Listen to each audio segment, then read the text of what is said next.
Adam Cavalier alongside Carson-Newman head men's basketball coach Chuck Benson. Chuck, congratulations on win number 1 for the 2014-15 season. Jump out to that 18-point lead in the first half. Tusculum rallies. What'd you do to stiff arm the Pioneers late? I think a lot of credit goes to Reed Burke and Josh Rogers. I thought those guys were really they stepped up late there. Carson was in foul trouble. Carson, they made it hard on him a little bit there. He didn't come out like he did in the opening weekend and just put points on the board so easily, and he didn't handle that well. He lost his control a little bit mentally. But I thought Reed and Josh in particular, really that second half were the difference. Both of them with career nights. Rogers with a career-high 15 points.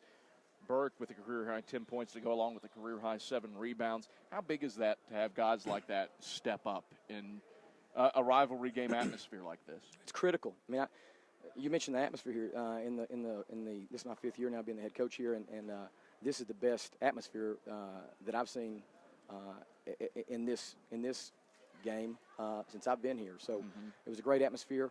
I thought our guys met some of our goals. I thought our defense was stingy in critical times.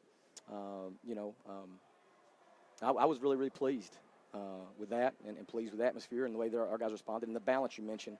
The last 2 or 3 years we've been so relying on really 2 guys to carry us. Yeah. And I said all along I thought this team might have a bit more balance, and that makes you more. It actually makes you harder to defend when you've got more possible scoring threats on the floor. More possible scoring threats, and at the same time, though, Jared Johnson, his first game back, goes for 23 points, 3rd career 20-point effort for him.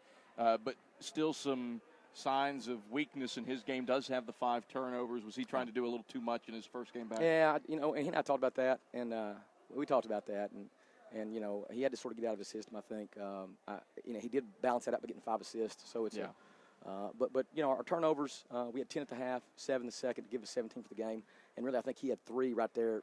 Literally within 2 or 3 minutes of one another. That you take those out of the mix because he usually wouldn't turn the ball over like that.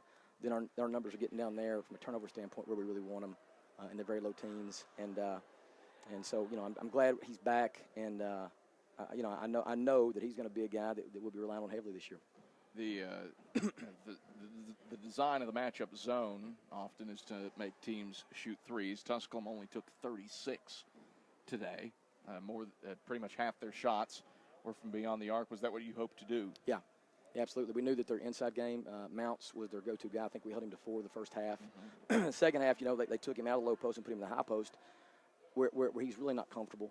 And it also takes him out of rebounding position. But he made some shots there. And we talk about all the time, the value of shots. And the long 2 is really a lower value type shot. So he was taking those. We got to do a better job of contesting that. But the percentage was in our favor. They started off right out of the game making some threes. We went in that first media timeout, and I said, look, greatest thing in the world just happened. They made some. I bet they won't stop shooting. and that's exactly what happened. They shot twice as many the second half, and the percentages just went down. So it paid off for us tonight. It paid off for us playing the numbers. Save for a couple little spots. Corey Fagan got hot at one point and had buried 3 of 5, but he finishes by missing the final 5 3-pointers he took. What about the rebounding effort? At one point, you only have 1 offensive rebounding, but get 3 crucial ones late. Yeah. Again, is that just going up against Mounts and Matt Schoen down low? Some of it about that. More than anything, I think was some of our will. But those guys are really big and physical. The other thing, man, in all honesty, we shot a pretty, especially the first half, we shot a high percentage. There wasn't as many possible rebounds. Second half, we didn't shoot it quite as well, obviously from the floor. But we were also so worried about transition defense and making sure we got back and sort of got established. So, they out-rebounded us, and that was something we made a big deal about, the rebounding. But we knew that they were really good at that, and just despite that, we were able to still come up with a solid enough performance to get a win. For all intents and purposes, you led once more for the first 30 minutes of a game, and Tusculum makes their run, ties the game with about 9 minutes left in the contest. Flashbacks happen at all to Barton? I'm serious, man. We have now had 3 scrimmages in 3 games.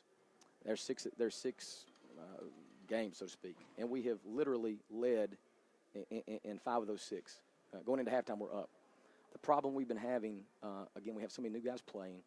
And most high school players, they're built, their mindset, their body is tuned to a 32-minute game. They play 8 4-minute quarters, or 4 8-minute quarters, excuse me.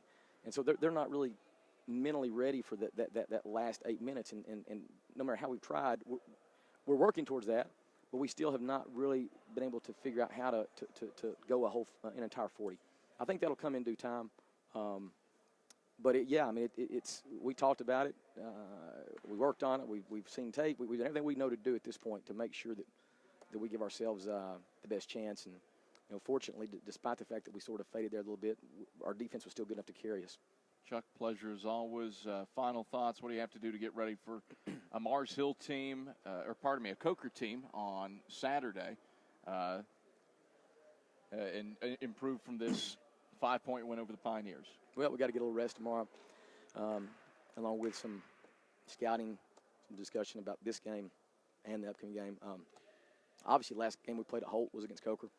They upset us going into conference first round of the conference tournament. So there'll be a lot of, I think, extra motivation maybe, I know, from our staff and from returning players at least, to make sure we're prepared and that we go into that game really putting our best foot forward.